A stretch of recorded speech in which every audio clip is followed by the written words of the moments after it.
నేను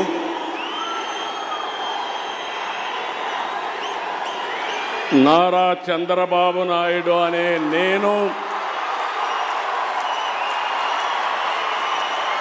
శాసనం ద్వారా నిర్మితమైన భారత రాజ్యాంగం పట్ల నిజమైన విశ్వాసం, విధేయత చూపుతానని, భారతదేశ సార్వభౌమాధికారాన్ని, సమగ్రతను కాపాడుతానని, ఆంధ్రప్రదేశ్ రాష్ట్ర ముఖ్యమంత్రిగా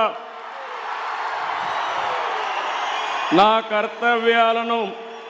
శ్రద్ధతో, అంతఃకరణ శుద్ధితో నిర్వహిస్తానని, భయం కానీ, పక్షపాతం కానీ,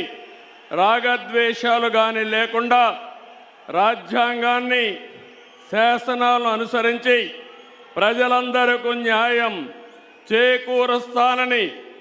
దైవ సాక్షిగా ప్రమాణం చేస్తున్నాను.